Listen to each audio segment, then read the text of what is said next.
Assalamu alaikum wa rahmatullah. Bismillah walhamdulillah wa salatu wa salam ala rasulillah wa ala alihi wa sahbihi wa man wala. Rabbi sharah li sadri yassir li amri wahlul 'uqdatan min lisani yafqahu qawli. Mes chers frères, mes chères sœurs, on va bi'idhnillah tabarak wa ta'ala parler de la confiance en Allah Azza wa Jalla.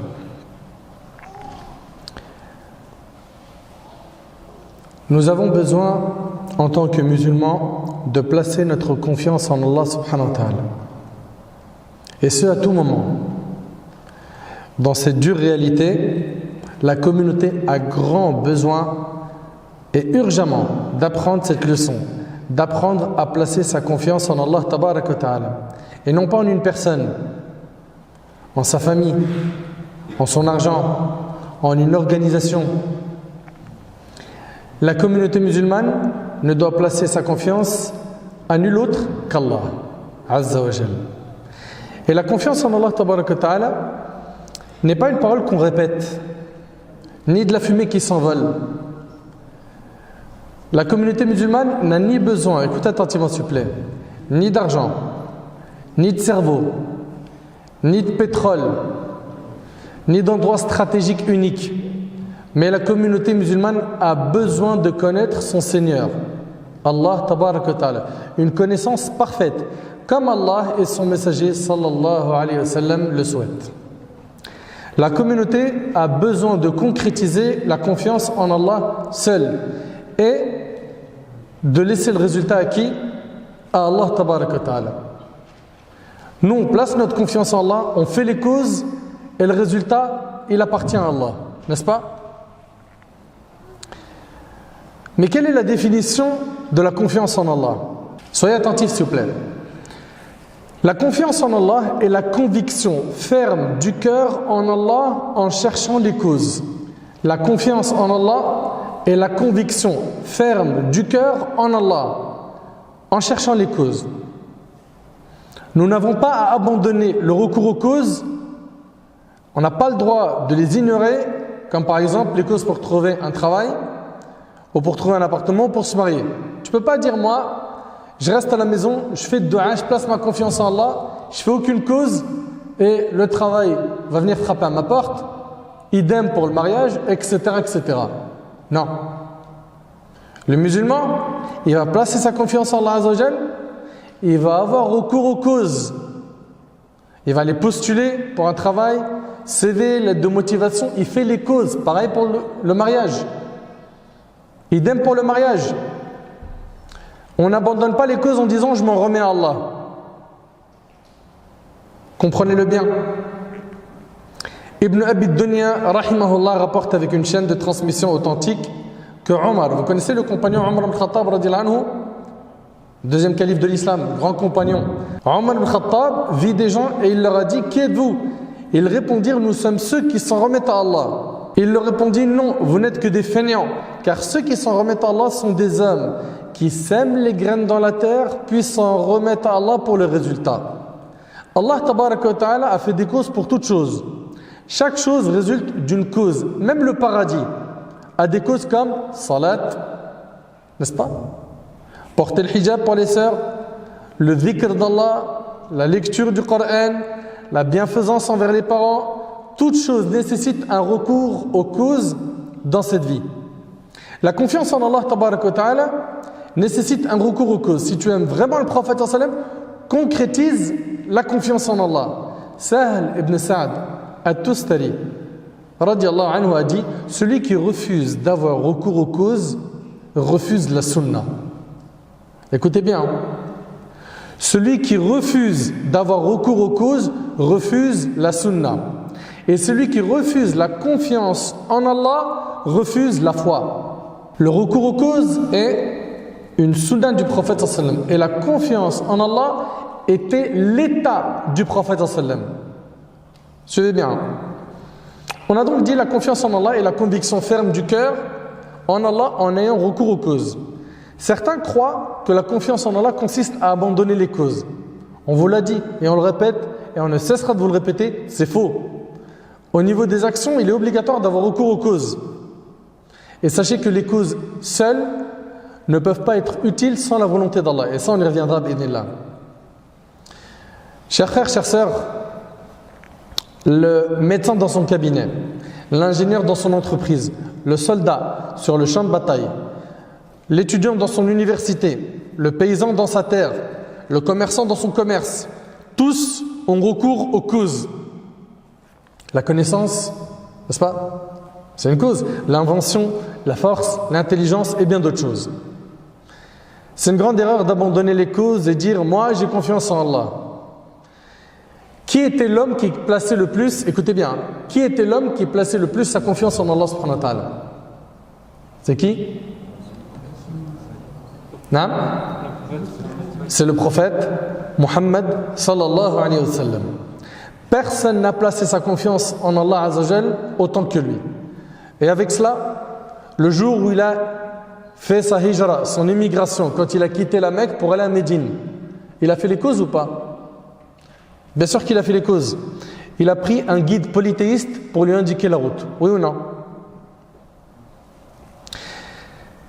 Ça s'appelle avoir recours aux causes. Au lieu de prendre la direction de Médine, il a brouillé les pistes. Il n'a pas tout de suite pris la direction de Médine, il a pris une autre direction. Pourquoi? Pour brouiller les pistes, car ses ennemis les recherchaient. Ça également, c'est avoir recours aux causes. Le prophète alayhi salatu wassalam a placé Ali radiallahu anhu sur son lit. C'est pourquoi? C'est pour que les gens pensent que c'est lui, n'est-ce pas? Ça c'est un sabab, c'est une cause. Le prophète sallam, il avait les informations qui venaient de Abdullah ibn Abi Bakr, qui lui dormait à la Mecque, écoutait les infos et il les retransmettait au prophète sallam, en donnant tous les plans de Quraysh au prophète sallam pour qu'il sache comment s'organiser dans son émigration. Ça c'est quoi? C'est des causes tout ça. Asma bint Abi Bakr, la fille d'Abu Bakr radiallahu anha, elle a porté la nourriture au prophète sallam et à Abu Bakr, c'était un recours aux causes. Amr ibn Fuhayra, lui il a porté son troupeau afin d'effacer les traces de pas de qui? Du prophète sallam et de son compagnon. Subhanallah, tout ça c'est quoi? Ça va recours aux causes. Pendant les batailles, le prophète sallam il porte une armure ou pas? Pourquoi? Pour se protéger. Il a recours aux causes, il se dit pas moi j'ai confiance en Allah, personne ne va me toucher. J'insiste sur le fait d'avoir recours aux causes, car la communauté est une communauté qui doit avoir recours aux causes. Nous sommes une communauté qui donne, qui bosse, qui travaille. Ce qu'on veut aujourd'hui, c'est que vous compreniez bien c'est quoi le tawakkul. La confiance en Allah Azza wa Jalla, je le répète, c'est la conviction ferme du cœur en Allah en ayant recours aux causes. C'est la totalité de la foi et l'aboutissement de la réalisation du tawhid, l'unicité d'Allah. Et c'est pour cela qu'Allah Ta'ala incite le prophète à s'en remettre à lui dans plusieurs versets. Regardez combien de fois le prophète Allah Tabaraka wa Ta'ala dans le Coran il va s'adresser à lui en lui demandant de s'en remettre qu'à lui, Azza wa Jal. Allah Ta'ala dit dans Sourate Al-Furqan wa tawakkal 'ala al-hayy alladhi la yamut wa sabbih bihamdih. Et place ta confiance en le vivant qui ne meurt jamais et par sa louange glorifie-le. C'est un ordre de la part d'Allah. Et place ta confiance en le vivant qui ne meurt jamais. Allah Tabaraka wa Ta'ala dit également au prophète sallam fatawakkal 'ala Allah innaka 'ala al-haqqil mubin. Place donc ta confiance en Allah, car tu es de toute évidence dans la vérité claire.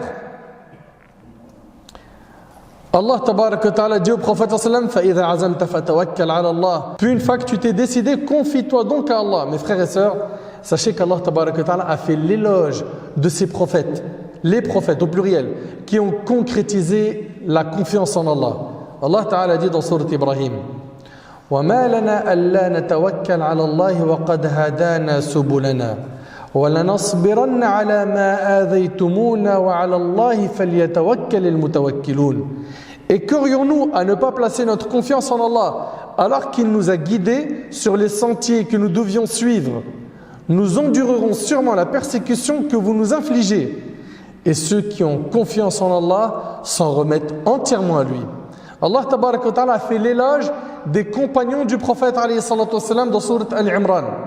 Allah Tabaraka wa Ta'ala dit الذين قال لهم الناس إن الناس قد جمعوا لكم فاخشوهم فزادهم إيمانا وقالوا حسبنا الله ونعم الوكيل فانقلبوا بنعمة من الله وفضل لم يمسسهم سوء واتبعوا رضوان الله والله ذو فضل عظيم إنما ذلكم الشيطان يخوف أولياءه فلا تخافوهم وخافوني إن كنتم مؤمنين. Écoutez attentivement s'il vous plaît, barakallahu fikum.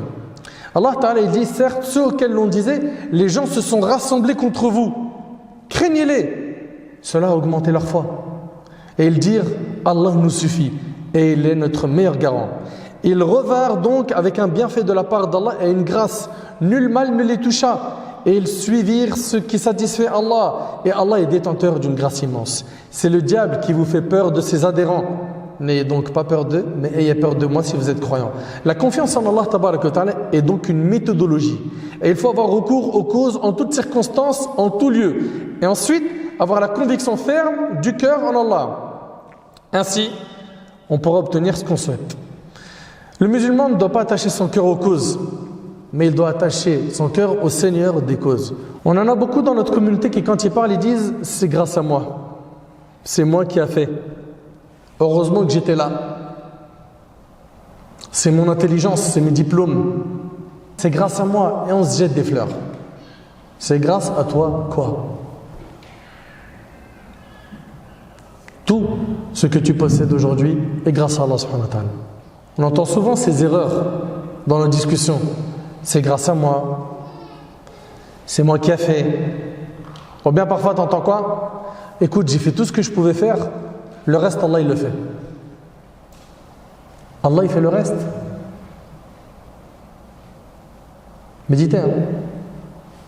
C'est-à-dire, toi, tu as fait le plus gros et Allah, il fait le reste. On entend ça ou pas? C'est Allah Ta'ala qui fait tout. Ça, faut bien comprendre. Subhanallah. Le musulman sait pertinemment que si quelque chose est facilité, c'est par la volonté d'Allah. Et si quelque chose n'est pas facilité, c'est aussi par la volonté d'Allah. Allah Tabaraka Ta'ala il nous dit Inna kulla shay'in khalaqnahu biqadar. Nous avons créé toute chose avec mesure. Le commandement est entre les mains d'Allah Tabaraka Ta'ala du début jusqu'à la fin. Il n'y a pas un animal, un poisson, une plante qui se trouve dans le besoin sans qu'Allah le sache. Cela veut dire qu'il savait tout ce qui allait se produire à l'avance. Il maîtrise tout ce qui se passe dans son royaume Azza wa Jal. Allah Tabaraka Ta'ala il nous dit écoutez bien. وعنده مفاتيح الغيب لا يعلمها إلا هو ويعلم ما في البر والبحر وما تسقط من ورقة إلا يعلمها ولا حبة في ظلمات الأرض ولا رطب ولا يابس إلا في كتاب مبين. C'est lui qui détient les clés de l'inconnaissable. Nul autre que lui ne les connaît. Et il connaît ce qui est dans la terre ferme comme dans la mer. Et pas une feuille ne tombe sans qu'il ne le sache. Allahu Akbar. Une feuille d'arbre qui tombe, Allah subhanahu wa ta'ala, il le sait. Et pas une graine dans les ténèbres de la terre, rien de frais ou de sec qui ne soit consigné dans un livre explicite. Ahbab al-Kiram, j'attire votre attention maintenant sur un hadith très important et je vous demande, Inch'Allah, de le méditer, de l'écouter avec les oreilles de votre cœur. Ce hadith-là, il est rapporté par l'imam Ahmad al-Tirmidhi ibn Majah. Dans le hadith de Omar ibn Khattab, ce hadith, il est rapporté avec une chaîne de transmission authentique d'après Omar ibn Khattab. Le prophète sallallahu a dit si vous placiez votre confiance en Allah comme il le veut véritablement, il vous donnerait votre subsistance comme il la donne aux oiseaux. Ils partent le matin le ventre vide et rentrent le soir le ventre plein. Allahu Akbar. Les oiseaux, ils ont confiance en Allah. Ils partent le matin le ventre vide. L'oiseau, il a fait maths sup, il a des diplômes. Il a confiance en Allah, il sort le matin et Allah Ta'ala il fait que tous les jours il mange. Lui et ses petits. C'est impressionnant ou pas? Et si le prophète ensemble dit si vous placez votre confiance en Allah comme il le veut véritablement, comme il le veut véritablement, attention, c'est pas des paroles, c'est concret par l'action.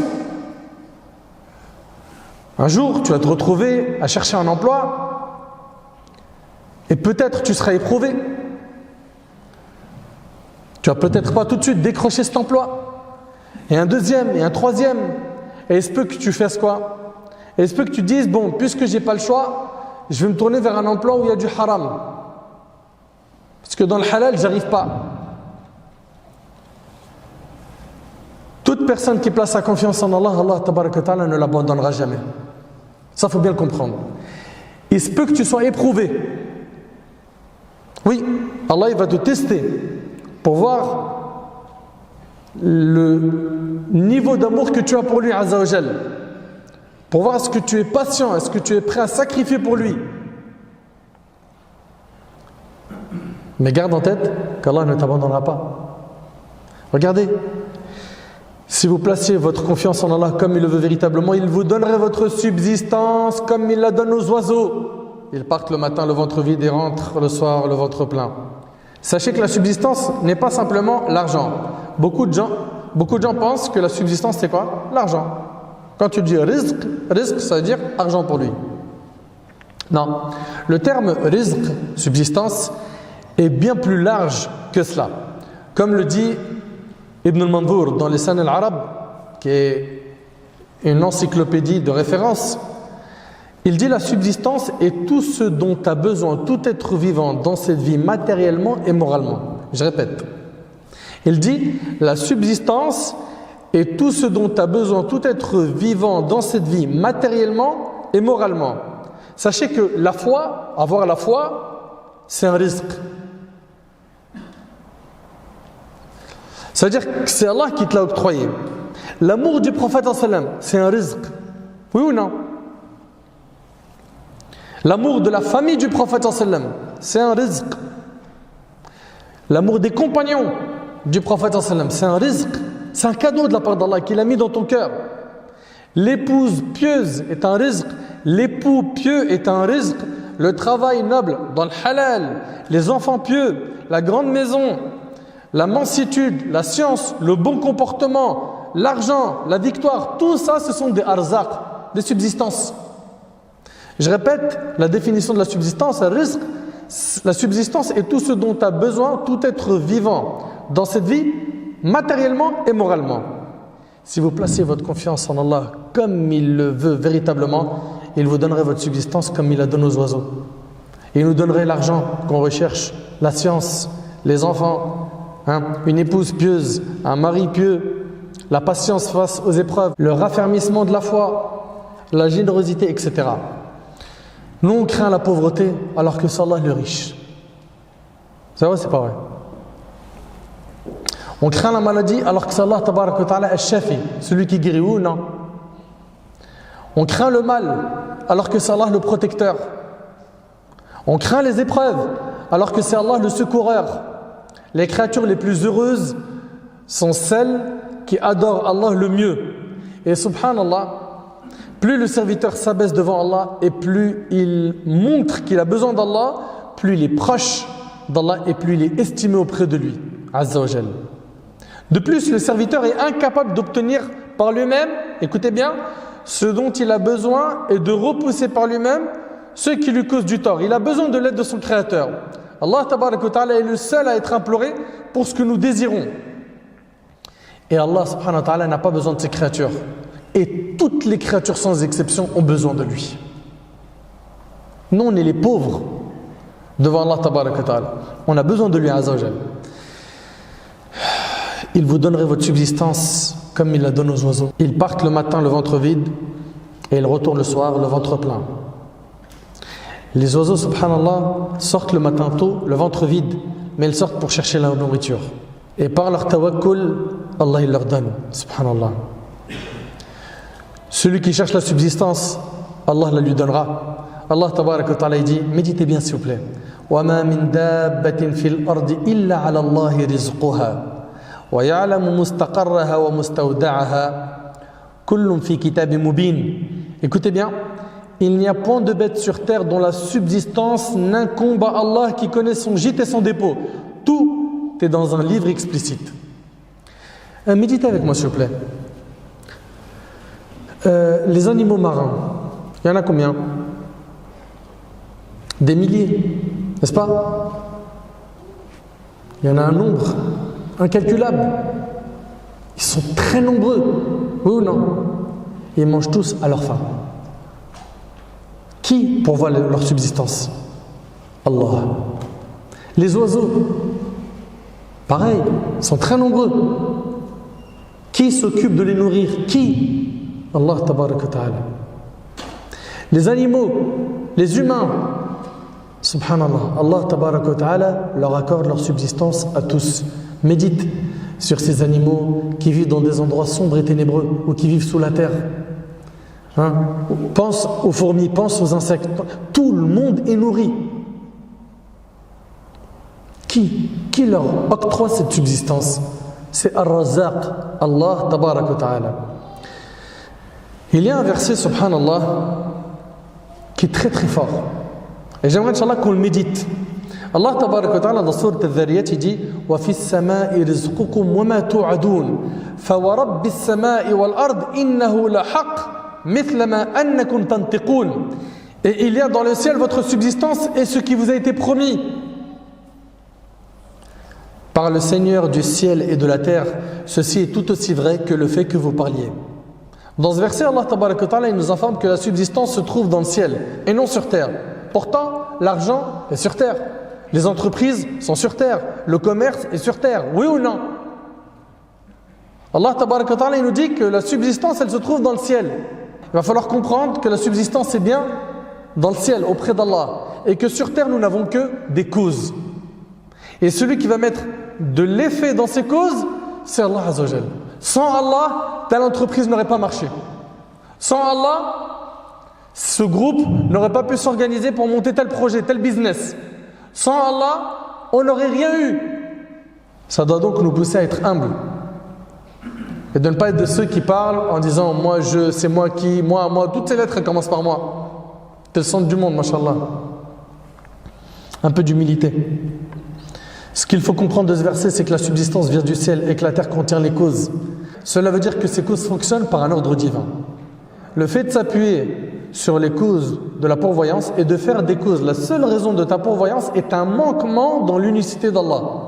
Un bédouin intelligent et éloquent entendit le verset où Allah tabarak wa ta'ala dit « Et votre subsistance est dans le ciel et ce qui vous a été promis. » Puis dans le verset, Allah il dit « Par le Seigneur du ciel et de la terre. » Allah il jure.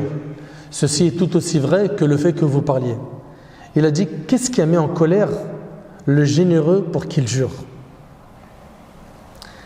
Il a dit, qu'est-ce qui a mis en colère le généreux, donc Allah, pour qu'il jure? Ibrahim ibn Adham, écoutez bien s'il vous plaît. Un pieux parmi nos ancêtres, un ascète, quelqu'un qui n'avait pas d'attachement à la dunya, un grand savant parmi nos pieux prédécesseurs. Un jour, il était assis en train de manger des morceaux de viande grillée. Une chatte passa, prit un morceau et s'enfuit. Il se mit à la suivre par curiosité. Il a vu qu'elle a laissé le morceau de viande dans un endroit abandonné et elle est partie. Ça l'a encore plus étonné. Il est resté un instant, puis il a vu un serpent qui est sorti de ce trou, qui a pris le morceau de viande et il est rentré à nouveau dans son trou. Ibrahim, rahimahullah, il leva les yeux au ciel et dit « Gloire à toi, qui a fait que les ennemis s'assurent la subsistance les uns les autres. » Allahu Akbar. Celui qui assure la subsistance de toute bête est Allah Azza wa Jal. Celui qui assure la subsistance de tous les humains, c'est Allah subhanahu wa ta'ala. Il a été dit à Hatim al-Asam, rahimahullah, un parmi nos ancêtres, « Oh Hatim, comment as-tu concrétisé la confiance en Allah ?» Il a dit par 4 choses. 1. J'ai su que ma subsistance n'irait à personne d'autre que moi, ce qui apaise à mon cœur. Ton risque, quelqu'un va venir te le prendre? Allah il t'a écrit que tu allais te marier avec telle sœur, avec tel mari, que tu allais faire tel emploi, que tu allais acheter telle voiture. Est-ce que quelqu'un peut t'enlever ce qu'Allah subhanahu wa ta'ala t'a écrit? Vous suivez? J'ai su que ma subsistance n'irait à personne d'autre que moi, ce qui apaisa mon cœur. 2. J'ai su que personne ne fera mes actes à ma place. Je me suis donc mis au travail. Est-ce que quelqu'un peut prier à ta place? Il jeûne Ramadan à ta place, il sort zakat à ta place? Non. Hatim, rahimahullah, il a dit, j'ai su que personne ne fera mes actes à ma place, donc je me suis mis au travail. 3. J'ai su qu'Allah me voyait, suite à quoi j'ai eu honte qu'il me voie dans le péché. 4. J'ai su que la mort m'attendait, alors j'y ai préparé mes bagages pour rencontrer Allah. Un homme lui demanda, mais d'où manges-tu donc? Il lui répondit, وَلِلَّهِ خَزَائِنُ السَّمَاوَاتِ وَالْأَرْضِ وَلَكِنَّ الْمُنَافِقِينَ لَا يَفْقَهُونَ. Et c'est à Allah qu'appartiennent les trésors des cieux et de la terre, mais les hypocrites ne comprennent pas. Et parmi les sublimes histoires, écoutez bien, spirituelles, il y a cette histoire de Hatim al-Asam lorsqu'il a voulu partir au pèlerinage. Il dit à ses enfants qu'il avait l'intention d'accomplir le pèlerinage cette année. Et lui dire, qui va nous donner à manger? Qui va s'occuper de nous? Tu pars, tu vas au Hajj, et nous, comment on va vivre? Tu vas au Hajj, et nous, comment on va vivre? Il avait une fille qui avait un degré élevé de confiance en Allah. Elle lui a dit, mon père, place ta confiance en Allah et pars, car tu n'es pas celui qui assure notre subsistance. C'est fort, hein? Tu n'assures pas notre subsistance. Hatim partit avec ce qu'il avait comme argent sur lui et leur laissa ce qu'il avait comme argent dans la maison. Après quelques jours, la nourriture de la maison a été consommée et l'argent fut dépensé. Et là, la famille s'est tournée vers qui pour blâmer? Vers la fille, justement. Ils sont partis voir la jeune fille. Alors maintenant, comment on va manger? Hein? Tu as été la cause, tu as dit à notre père de partir, comment on fait maintenant? Elle a invoqué Allah et elle a dit, oh Allah, tu nous as habitués à tes bienfaits. Ne nous prive pas de tes bienfaits. Elle avait confiance en Allah qu'Allah il n'allait pas les abandonner. Leur père, il est au pèlerinage. Là, on parle de l'époque, hein, il n'y avait pas de téléphone, il n'y avait pas de... Ça, il est parti, il faut attendre qu'il revienne. Vous suivez? Et cette fille, elle avait confiance en Allah, elle savait qu'Allah il n'allait pas les abandonner. Et subhanallah, l'histoire elle est très puissante. Allah tabaraka wa ta'ala a voulu que le chef du village passe devant la maison. La maison de qui? De Hatim. Il était avec ses hommes. Il a eu hyper soif. Et il a demandé à un de ses soldats d'aller lui chercher un verre d'eau fraîche. Le soldat frappa à la porte de Hatim. Quand il sut que le chef voulait un verre d'eau, ils lui ont préparé un verre d'eau propre. Et ici, ils lui ont donné ce verre d'eau. Il but et dit, à qui appartient cette maison? On lui répondit, à Hatim al-Asam. Il dit, l'homme pieux? Il lui dit oui. Il répondit, louange à Allah de nous avoir fait boire de la maison des pieux. Il demanda, où est-il que je le salue? On lui a dit qu'il était au pèlerinage. Il répondit, nous devons alors récompenser ses enfants pendant son absence. Il sortit alors une bourse remplie de pièces d'or. Et c'était la monnaie de l'époque. Imaginez-vous, hein? Plein de pièces d'or. Et il a laissé ça à la maison. Mais Allah a voulu plus que cela. Il a dit à ses soldats que celui qui m'aime fasse comme moi. Vous êtes d'accord, les soldats, ils l'aiment ou ils l'aiment pas, ils vont faire la même. Ils n'ont pas le choix. Celui qui m'aime, qui fasse comme moi. Et subhanallah, d'un seul coup, la maison a été inondée de dons. La maison était remplie d'or. La fille pieuse entra en pleurant. Ses frères et sa mère entrèrent et lui dirent, mais pourquoi tu pleures alors que maintenant on est devenu riche? Elle répondit, écoutez bien, ça c'est un être humain qui a regardé notre état, suite à quoi on s'est enrichi. Elle a dit, ça c'est un être humain qui a regardé notre état, suite à quoi on s'est enrichi. Comment serait notre situation si Allah nous regardait avec le regard de sa satisfaction? Allahu Akbar. Allahu Akbar. Si seulement nous réalisions la confiance en Allah, pas en l'argent. Vous savez, cette vie, on vous l'a dit plein de fois, c'est un champ. L'intelligent parmi nous, c'est celui qui va planter un maximum de graines. Ces graines-là, c'est tes bonnes actions, tes sadaqat, tes sacrifices, le temps que tu passes pour Allah. Tu vas tout faire pour être utile là où tu te trouves. Faire le bien, le répandre, propager le bien. Hélas, on a des gens, pour eux, cette vie, c'est là où il faut tout miser. L'argent, il sort rien, là. Rien. Demande-lui le dernier don que tu as fait, c'était quand? Qu'est-ce que c'est dur d'entendre pour lui sadaqa? Et on voit des fois des gens dire, moi le jour où je suis riche, oh là là, moi j'ai de l'argent moi. Des puits, je vais parrainer des orphelins, je vais faire du bien. Et regarde quand il devient riche. Ah non mais en fait parce que j'ai pas encore acheté d'appartement. En fait j'allais acheter un F4 mais on m'a dit c'est mieux d'avoir une villa parce que tu as le jardin et tout, le barbecue en été. Tu sais les enfants ils sont tranquilles, tu déranges pas les voisins et tout. Il n'y a plus d'aumône, il n'y a plus rien. C'est triste. Et c'est une fitna.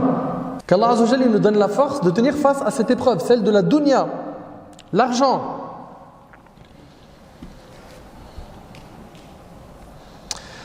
Je demande à quelqu'un de nous citer une seule bataille que la communauté musulmane a gagnée alors qu'elle surpassait l'ennemi en nombre ou en armement. Je parle ici dans la biographie du prophète sallallahu alayhi wa sallam. Une bataille. Ouais? J'ai entendu? Qui a dit Hunayn? Barakallahu fik. Certains vont dire Hunayn. Même à Hunayn, l'ennemi était plus nombreux. Mais les musulmans ont été impressionnés par leur nombre, qui était plus important que d'habitude. Quand leur cœur a été attaché à leur nombre, il s'est passé ce qui s'est passé jusqu'à ce que les cœurs soient attachés à nouveau à Allah, puis Allah leur a donné la victoire après que les cœurs se soient attachés à lui. Je répète encore une fois, il faut se munir des causes puis s'en remettre à Allah tabarak wa ta'ala de manière confiante. Certains, ils attribuent leur réussite sociale à leurs compétences et ils oublient d'attribuer le bien à qui? À celui qui détient le bien. Et sachez que celui qui attribue sa réussite à Allah en étant reconnaissant, Allah lui rajoutera de ses biens, n'est-ce pas? Et lorsque votre Seigneur proclama, si vous êtes reconnaissant, très certainement j'augmenterai mes bienfaits pour vous. Tu dois comprendre la règle de conduite d'Allah dans l'univers. Ces règles sont immuables et ne se modifieront pas et ne ménageront personne, tant bien même ils prétendraient pouvoir les combattre. Il existe une grande différence entre le clairvoyant et le non-clairvoyant. Le croyant, lui, et le clairvoyant, il se munit des causes et s'en remet à celui qui provoque les causes, à savoir Allah tabaraka wa ta'ala. Alors que le non-clairvoyant, qu'est-ce qu'il va faire? Il va s'en remettre à qui? À lui, à sa propre personne. Subhanallah. Allah tabaraka wa ta'ala, il nous dit وَمَن يَتَوَكَّلْ عَلَى اللَّهِ فَهُوَ حَسْبُهُ. Et quiconque place sa confiance en Allah, Allah lui suffit. Allah lui suffit. Ça veut dire quoi? Ça veut dire qu'Allah s'occupera de son affaire. Celui qui se réfugie auprès d'Allah, Allah le secourra. Celui qui confie ses affaires à Allah, Allah pourvoira ses besoins. Mais celui qui place sa confiance en sa raison, s'égarera. Celui qui place sa confiance en son argent, s'affaiblira. Celui qui place sa confiance aux gens, s'avilira. Par contre, celui qui place sa confiance en Allah, ni ne s'égarera, ni ne s'affaiblira, ni ne s'avilira. Ahbab al-Kiram, je vous le dis, je le répète, personne n'a placé sa confiance en Allah comme il le faut et a été abandonné par Allah. Personne. Jamais Allah n'abandonne celui qui s'en remet à lui comme il le faut. Ahbab al-Kiram, entrons maintenant ensemble dans le jardin de ceux qui placent leur confiance en Allah pour voir que toute personne qui a placé sa confiance en Allah, Allah lui a suffi. Voyons ensemble toutes ces histoires qui sont des histoires riches en leçons, les histoires des prophètes, que l'on connaît pour la plupart, mais qui sont le meilleur des rappels. Et n'oubliez pas, Allah Ta'ala, en parlant des prophètes, il a dit voilà ceux dont Allah a guidé, suis donc leur voie. La voie de qui? Des prophètes. Notre prophète Nuh alayhi salam. Vous connaissez le prophète Nuh alayhi salam? Oui ou non? Il a placé sa confiance en Allah. Allah il leur a ordonné de construire une arche, n'est-ce pas? Allah Ta'ala il lui dit wasna'il fulka bi'ayunina wa wahyina, et construit l'arche sous nos yeux et d'après notre révélation. Nuh il s'exécute et il a construit l'arche sur le sable. Ses détracteurs lui ont demandé où est l'eau? Où est l'eau grâce à laquelle l'arche pourra voguer? Or Nuh a reçu l'ordre de son Seigneur de construire l'arche. Il l'a fait sans chercher à comprendre. Allah Azza wa Jalla nous dit وَيَصْنَعُ الْفُلْكَ وَكُلَّمَا مَرَّ عَلَيْهِ مَلَأٌ مِّن قَوْمِهِ سَخِرُوا مِنْهُ قَالَ إِن تَسْخَرُوا مِنَّا فَإِنَّا نَسْخَرُ مِنكُمْ كَمَا تَسْخَرُونَ فَسَوْفَ تَعْلَمُونَ مَن يَأْتِيهِ عَذَابٌ يُخْزِيهِ وَيَحِلُّ عَلَيْهِ عَذَابٌ مُقِيمٌ. Et il construit l'arche. Et chaque fois que des notables de son peuple passaient près de lui, il se moquait de lui. Il dit, si vous vous moquez de nous, eh bien, nous nous moquerons de vous comme vous vous moquez de nous. Et vous saurez bientôt à qui viendra un châtiment qui l'humiliera et sur qui s'abattra un châtiment durable. Lorsque l'heure arriva et que c'est devenu sérieux, Nuh s'est réfugié auprès d'Allah. Subhanallah, il n'y avait pas d'eau. Il n'y avait pas d'eau. Mais il a fait les causes qu'on lui a ordonnées. Il n'a pas posé de questions sur les conséquences. Pareil pour toi. Tu reçois un ordre de la part d'Allah, aie confiance en Allah. Mon frère ainsi que toi, ma soeur, aie confiance en Allah. Sache que tout le bien est dans ce qu'Allah t'a ordonné. Et tout le mal est dans quoi? Dans la chose qu'Allah Ta'ala t'a rendue interdite. C'est-à-dire, ne fais pas la chose qui t'a interdit afin de quoi? De te préserver. Ensuite, Allah Tabaraka wa Ta'ala nous dit que Nuh a fait une dua. فدعا ربه أني مغلوب فانتصر. Il invoqua donc son Seigneur, moi je suis vaincu, fais donc triompher ta cause. Il a dit Allah, je suis vaincu, fais triompher ta cause. Le résultat, ففتحنا أبواب السماء بماء منهمر وفجرنا الأرض عيونا فالتقى الماء على أمر قد قدر وحملناه على ذات ألواح ودسر تجري بأعيننا. Nous ouvrîmes alors les portes du ciel. Regardez, subhanallah, l'éloquence coranique. Allah ne dit pas on a fait descendre la pluie. Allah Azza wa Jalla dit nous ouvrîmes alors les portes du ciel. Pas une porte, mais les portes à une eau torrentielle. Et fîmes jaillir la terre en source, c'est-à-dire de l'eau qui sort de la terre et qui descend du ciel. Les eaux se rencontrèrent d'après un ordre qui était déjà décrété dans une chose faite. Et nous le portâmes sur un objet fait de planches et de clous. C'est quoi? L'arche, voguant sous nos yeux. Subhanallah. Il faut pour cela la taqwa, la crainte d'Allah et la confiance en Allah. Munis-toi des causes dans la limite de tes possibilités, de ton potentiel. Remets-en toi à Allah pour le résultat. Allah Ta'ala dit وَمَنْ يَتَوَكَّلْ عَلَى اللَّهِ فَهُوَ حَسْبُهُ. Et quiconque place sa confiance en Allah, Allah lui suffit. Parmi ceux qui ont connu la confiance en Allah, at-tawakkul, le prophète Ibrahim alayhi salatu wassalam, l'ami intime d'Allah. Comme vous le savez, Ibrahim alayhi salam, il a cassé les statues. Et ensuite, son peuple rentre, ce jour de fête, il rentre, il voit toutes les statues cassées, il y a une hache dans la main de la plus grande statue, qui a fait ça? Ils mènent leur enquête et ils décident de punir Ibrahim alayhi salam. Ils vont donc le mettre sur une catapulte, les mains ligotées, et ils vont allumer un immense feu pour le brûler. Et à ce moment-là, essayez d'imaginer, Jibril alayhi salam, l'ange Gabriel, subhanallah, il vient voir le prophète Ibrahim, il lui dit « As-tu besoin de quelque chose ?» Il lui dit « Allah nous suffit et quel bon défenseur. J'ai besoin que d'Allah. » T'imagines, toi, tu es dans la même épreuve et un ange il vient et dit « Est-ce que tu as besoin de mon aide ?» Ibn Abbas radiyallahu anhu a dit Allah nous suffit et quel bon défenseur. C'est la formule prononcée par Ibrahim quand on le jeta au feu.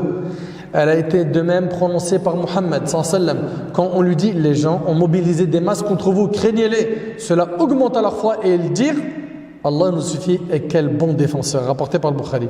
Apprenez donc à dire Hasbunallah wa ni'mal wakil.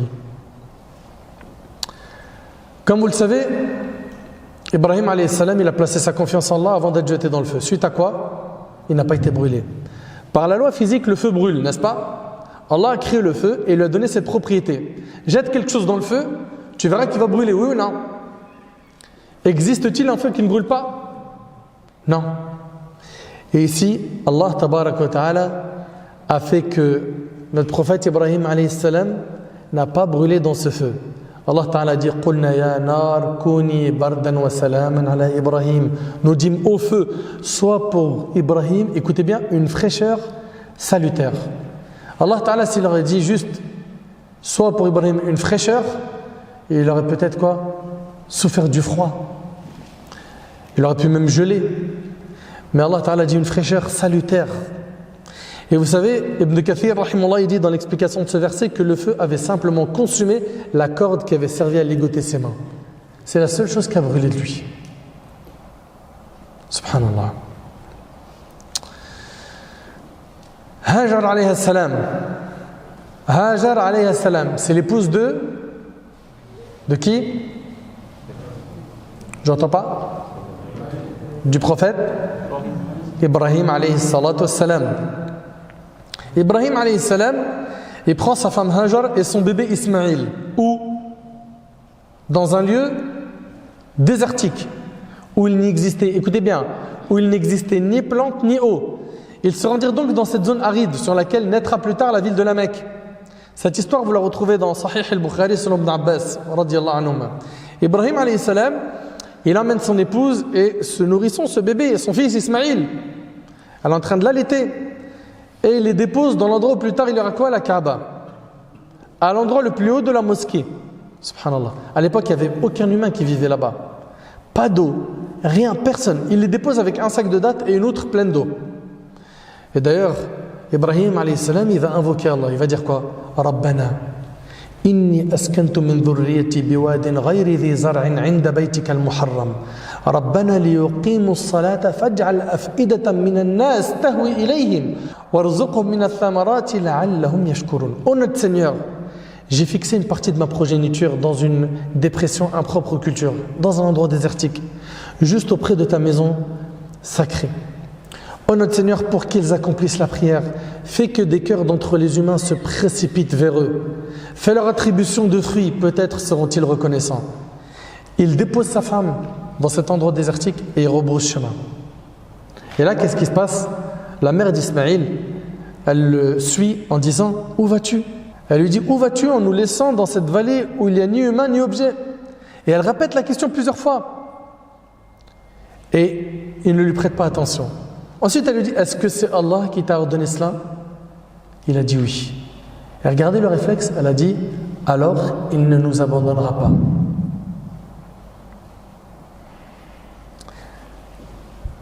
Vous êtes d'accord que le niveau de confiance en Allah qu'elle a, il est très puissant, oui ou non? Elle est dans le désert avec un nourrisson.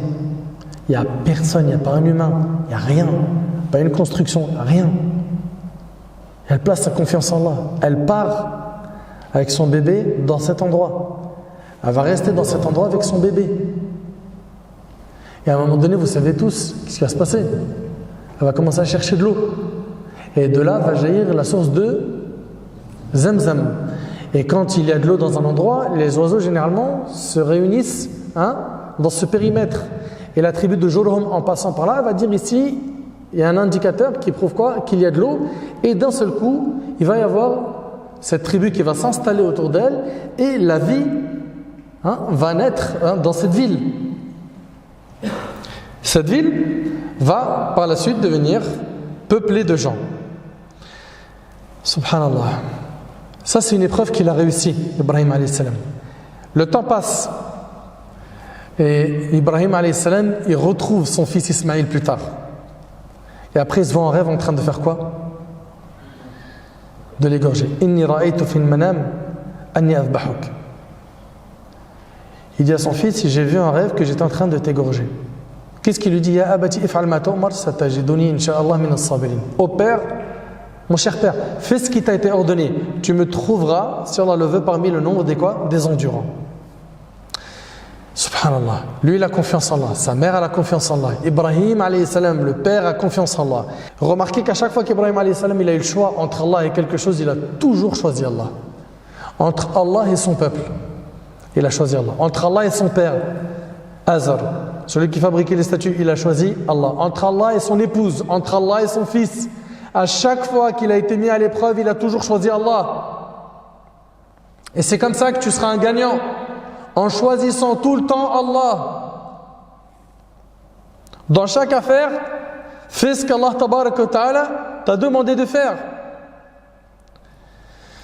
Et Ibrahim alayhi salam, il prend le couteau, il prend son fils, il se dirige pour l'égorger. Vous imaginez le cœur du père envers son fils, en plus un père qui n'a pas eu d'enfant que très tardivement, une fois que ses cheveux ont blanchi et dont la femme était stérile, une fois que son enfant, ça y est, il commence à marcher, il va, il vient, il sort avec son père, il connaît la joie, il reçoit l'ordre de l'égorger.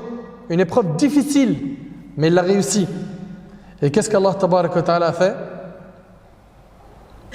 Allah tabaraka wa ta'ala dit وَفَدَيْنَاهُ بِذِبْحٍ عَظِيمٍ, et nous le rançonnâmes d'une immolation généreuse. Cette confiance en Allah solide qu'a eu Ibrahim alayhi salam, c'est que son fils Ismaïl a fait qu'Allah ta'ala a fait descendre un mouton du paradis afin qu'il soit égorgé à la place d'Ismaïl. Le prophète Yaqub alayhi salam et ses fils, vous connaissez son histoire? Le prophète Yaqub alayhi salam et ses fils. Lorsque Yaqub alayhi salam a été informé que son fils a été dévoré par un loup, son fils qui? Youssouf. Qui a dit qu'il a été dévoré par un loup? Ses frères, n'est-ce pas? Pourquoi? Ils étaient jaloux de lui. Très bien.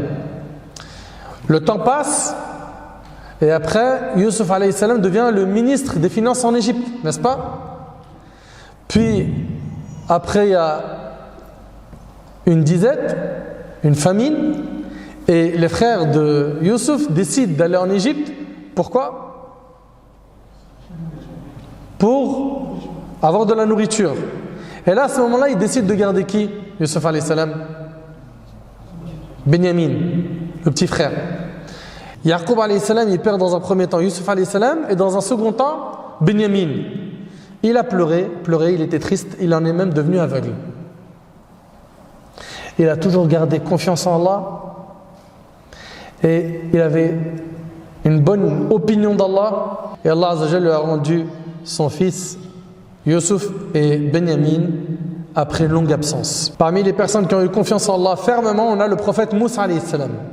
Moussa alayhi salam, il est poursuivi, comme vous le savez, par l'armée de Pharaon. Il a devant lui la mer, derrière lui l'armée. Est-ce qu'il a perdu confiance en Allah? Non. فَلَمَّا تَرَاءَ الْجَمْعَانِ قَالَ أَصْحَابُ مُوسَى إِنَّا لَمُدْرَكُونَ. Puis quand les deux parties se virent, les compagnons de Moussa dirent: nous allons être rejoints. Et qu'est-ce qu'il répond Moussa alayhi salam qui a confiance en Allah? Et il répond tout de suite dans les médias. Il dit: قَالَ كَلَّا إِنَّ مَعِيَ رَبِّي سَيَهْدِينِ. Il dit jamais: on ne va pas être rattrapé car j'ai avec moi mon Seigneur qui va me guider. Subhanallah. Allah tabaraka wa ta'ala était avec lui. Donc rien à craindre. Si on concrétise la confiance en Allah comme il se doit, on n'aura peur de personne à part Allah. Si Allah est avec toi, si Allah subhanahu wa ta'ala est avec toi, tu n'as pas à avoir peur car tu es accompagné du Tout-Puissant qui ne peut être dominé. Tu es accompagné du Tout-Puissant qui ne peut être vaincu. Tu es accompagné du riche par excellence qui ne peut s'appauvrir. Tu es accompagné d'Allah. Et quelle noble compagnie! Si seulement la communauté savait, connaissait la valeur d'Allah tabaraka wa ta'ala, nous n'avons besoin que de connaître Allah subhanahu wa ta'ala comme il le veut, lui exalté soit-il, et comme le veut Muhammad sallallahu alayhi wa sallam qui le connaissait le mieux. Il ne nous manque rien à part placer notre confiance en Allah, compter sur lui, se réfugier en lui, remettre toute chose à lui. قَالَ كَلَّا إِنَّ مَعِيَ رَبِّي سَيَهْدِينِ. Il dit jamais, car j'ai avec moi mon Seigneur qui va me guider. On est d'accord que si on prend un bâton, on frappe avec la mer ne va pas se diviser en deux, oui ou non? Oui ou non? On est d'accord. Subhanallah, il a placé sa confiance en Allah. Allah subhanahu wa ta'ala, il lui dit quoi? Il lui dit: frappe avec ton bâton la mer. Il frappe et qu'est-ce qui se passe? Il y a 12 chemins qui vont se faire. Et l'eau qui va s'accumuler va avoir la forme d'une montagne. Allah ta'ala, il dit: فَكَانَ كُلُّ فِرْقٍ كَالطَّوْدِ الْعَظِيمِ. Elle se fendit alors, la mer, hein, et chaque versant fut comme une énorme montagne. Et l'orgueil de Pharaon jusqu'au bout. Hein. Il a dit: vous voyez ça? C'est mon œuvre. Jusqu'au bout, il est dans le kibr, l'orgueil. Parmi les exemples de tawakkul, de confiance en Allah, on a la magnifique histoire de la mère de Moussa. C'est quand même impressionnant. Pharaon, dans un cauchemar, il voit que son royaume, après l'interprétation des sorciers, les gens autour de lui, que son royaume il est menacé par un enfant de Bani Israël qui va prendre son royaume. Qu'est-ce qu'il décide de faire? De tuer tous les nouveau-nés mâles. N'est-ce pas? Il va commencer donc à envoyer ces hommes, les policiers, qui vont tourner autour des maisons, et dès qu'ils entendent le bruit d'un accouchement, d'un bébé qui pleure, ils rentrent. Si c'est un garçon, ils le tuent. Et il aura tué comme ça des milliers d'enfants. Et celui qui recherchait, c'était qui? C'était Moussa alayhi salam. Allah Ta'ala dit: وَأَوْحَيْنَا إِلَى أُمِّ مُوسَى أَنْ أَرْضِعِيهِ فَإِذَا خِفْتِ عَلَيْهِ فَأَلْقِيهِ فِي الْيَمِّ وَلَا تَخَافِ وَلَا تَحْزَنِي إِنَّا رَادُّوهُ إِلَيْكَ وَجَعِلُوهُ مِنَ الْمُرْسَلِينَ.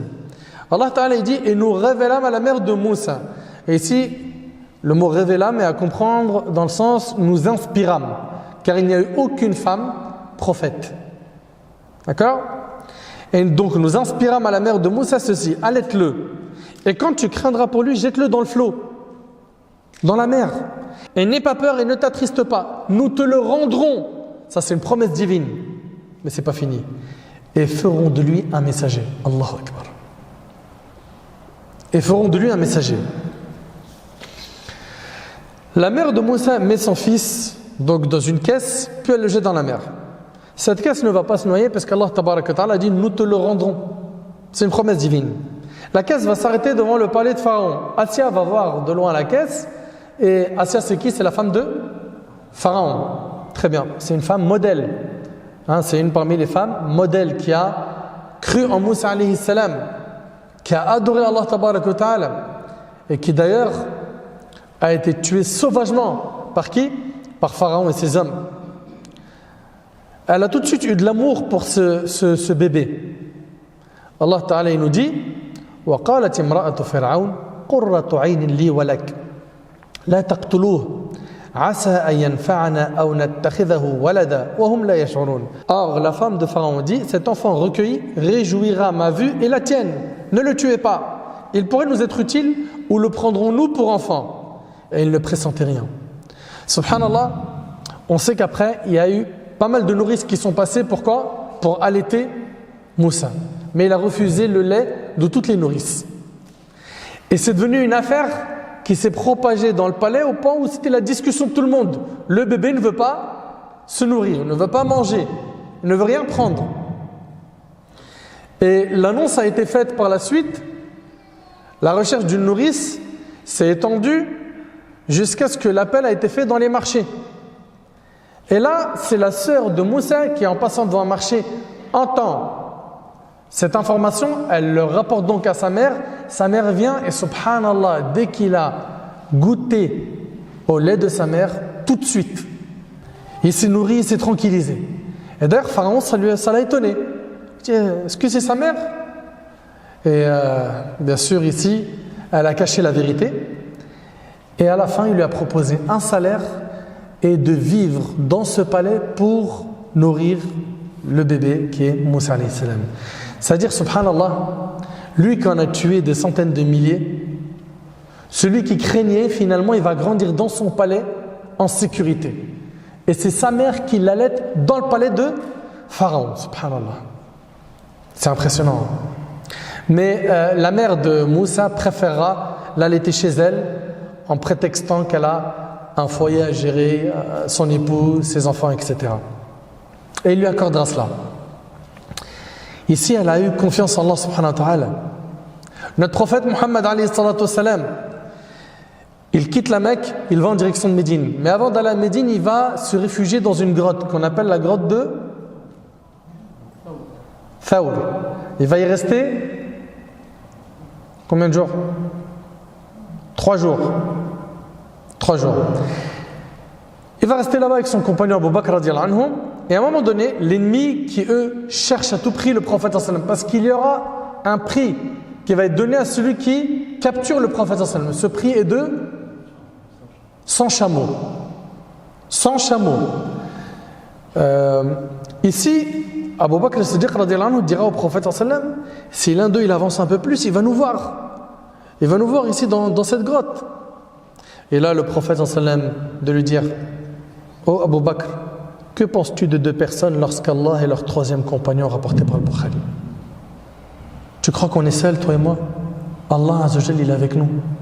Et ça, j'aimerais bien à chaque fois qu'une personne parmi vous est mise à l'épreuve, qu'elle y réfléchisse. Tu n'es pas seul. Allah Ta'ala, il est avec toi. Place ta confiance en lui. Vous avez oublié le verset où وَمَن يَتَوَكَّلْ عَلَى اللَّهِ فَهُوَ حَسْبُهُ. Celui qui s'en remet à Allah, Allah lui suffit. Tu n'as besoin de personne à part Allah. Mais sans l'oubli, il y a un fossé entre la théorie et la pratique. Aucun mal ne peut te toucher tant qu'Allah ne te l'a pas écrit. Selon Ibn Abbas radiyallahu anhu, le prophète a dit, sache que si l'humanité est d'accord à l'unanimité pour te faire quelque bien, cela ne te profitera que dans la mesure où Allah te l'aurait assigné. C'est-à-dire, si l'humanité entière se réunissait pour te faire un bien et qu'Allah ne te l'a pas écrit, ils n'y parviendront pas. Et écoutez bien, et si l'humanité est d'accord à l'unanimité pour te causer du tort, tu n'en pâtiras en rien, sinon dans la mesure où Allah en aurait ainsi décidé à ton encontre.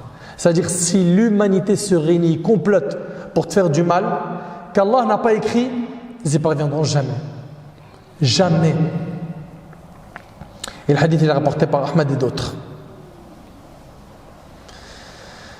Zayd ibn Aslam a rapporté de son père qui a dit, j'ai entendu Omar ibn Khattab dire, le messager d'Allah sallallahu alayhi wa sallam a ordonné de donner l'aumône.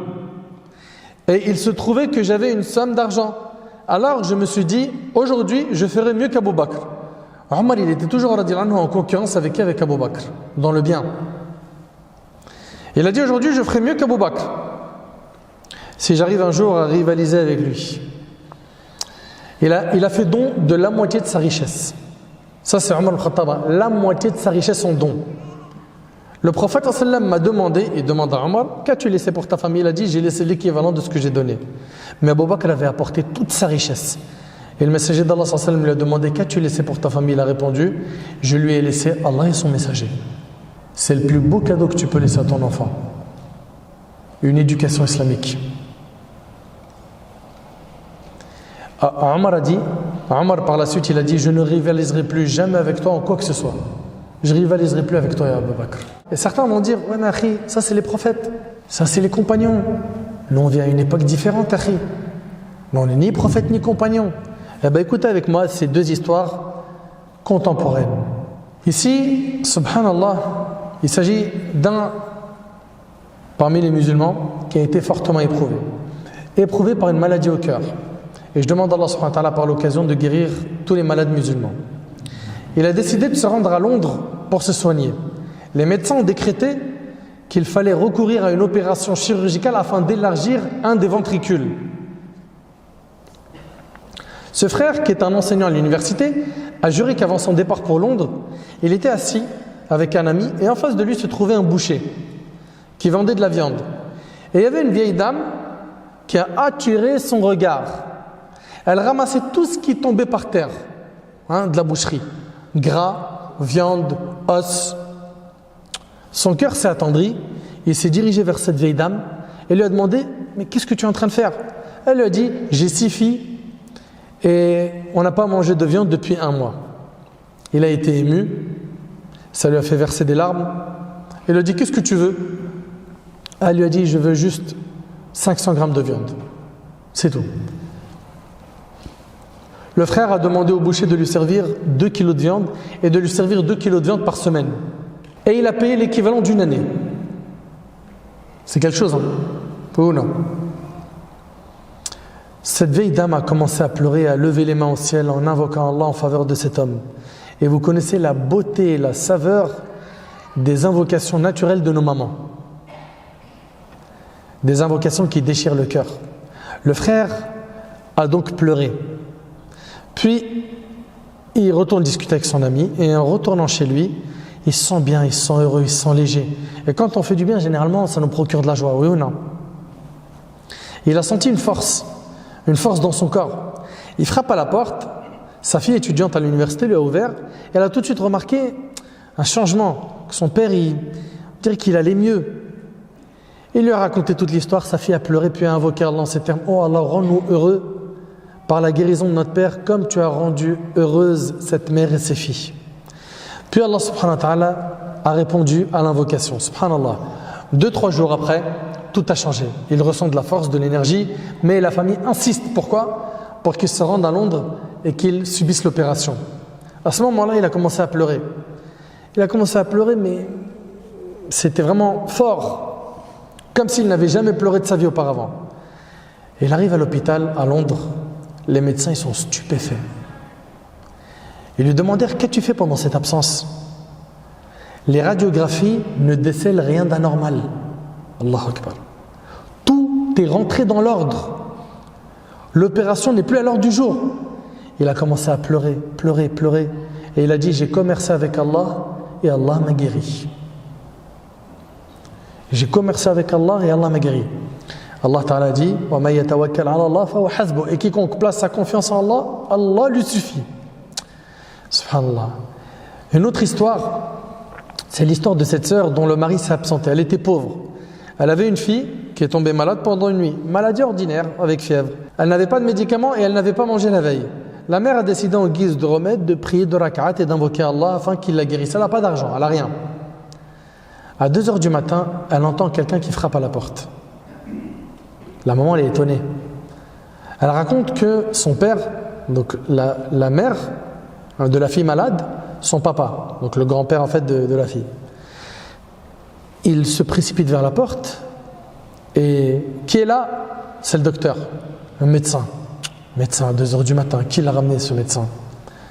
Donc il ouvre la porte, la mère de la fille se tient derrière son papa. Le médecin demande où est la patiente.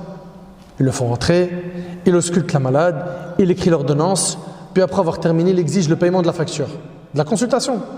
Mais la mère répond qu'elle n'a pas les moyens de payer. Et là, le médecin, il se met en colère, il lui reproche son manque de pudeur. Tu m'appelles à une heure tardive, tu m'as fait déplacer, tu n'as pas les moyens de payer, est-ce que c'est sérieux, etc. Il la blâme. Et la mère, elle est étonnée. Elle lui dit, mais comment j'aurais pu te contacter? J'ai pas de téléphone chez moi. J'ai pas de téléphone chez moi. Le docteur, il se calme un peu. Le docteur, il lui demande, cet appartement n'est-il pas celui de la famille Untel? Et la femme lui dit non. La famille Untel, c'est l'appartement juste à côté du nôtre. En fait, qu'est-ce qui s'est passé? Le médecin, il s'est trompé. Allah subhanahu wa ta'ala, il a fait qu'il s'est trompé de porte. Allahu Akbar. C'est impressionnant. Subhanallah. C'est ce qui s'est passé. Le docteur lui a dit, Wallahi, Allah m'a envoyé pour toi. Raconte-moi ton histoire. Elle lui a expliqué qu'elle vivait dans des conditions difficiles. Suite à quoi le médecin, après avoir écouté tout cela, il a dit, bouge pas, je m'en occupe. Il est parti chercher les médicaments, de la nourriture et il lui a assuré un salaire mensuel jusqu'au retour du mari. Et quiconque place sa confiance en Allah, Allah lui suffit. Mes chers frères, mes chères sœurs, il faut se munir des causes et placer sa confiance en Allah. Vous allez rencontrer des défis dans votre vie. Peut-être par votre islamité, vous allez peut-être voir des portes qui ne seront pas tout de suite ouvertes ou qui seront fermées d'un coup. Placez votre confiance en Allah. Sachez que Ar-Razzaq, c'est Allah. Celui qui accorde la subsistance, c'est Allah. Celui qui est capable de tout, c'est Allah. Celui qui connaît bien ta situation, c'est Allah. S'il t'a donné, c'est par sagesse, par hikmah de sa part. S'il ne t'a pas donné tout de suite, pareil, il y a une sagesse derrière. Place ta confiance en Allah. Il nous faut nous réformer et abandonner le mauvais comportement qu'on a envers notre Seigneur Azza wa Jal. Et surtout, ces adorations qui émanent du cœur, at-tawakkul, al-yaqin, la confiance, la certitude, la sincérité, la piété, tout ce qui vient du cœur, il faut le réformer. Et c'est le plus dur. C'est le plus dur, c'est un gros travail. Pour terminer, je clôture ma conférence en vous disant que nous, on doit garder espoir en Allah subhanahu wa ta'ala. Parce qu'Allah tabaraka wa ta'ala, il est proche des pieux, proche de ceux qui l'invoquent avec sincérité. Mais attention, l'espoir s'il n'est pas accompagné d'actions et vains, c'est l'espoir des menteurs et des désœuvrés. Il faut retourner à la foi et à la compréhension de nos ancêtres, nos pieux prédécesseurs, afin de porter le flambeau qui permettra d'éclairer le chemin et d'illuminer à nouveau notre vie. J'implore Allah tabaraka wa ta'ala de m'accorder ainsi que vous une confiance en Allah véritable et concrète. J'implore Allah tabaraka wa ta'ala de vous récompenser pour l'écoute attentive. Sallallahu subhanahu wa ta'ala yanfa'ni bima qultu yanfa'akum bima sami'tum. هذا ما أعلم والله عز وجل أعلى وأعلم سبحانك اللهم وبحمدك أشهد أن لا إله إلا أنت أستغفرك وأتوب إليك وآخر دعوانا الحمد لله رب العالمين.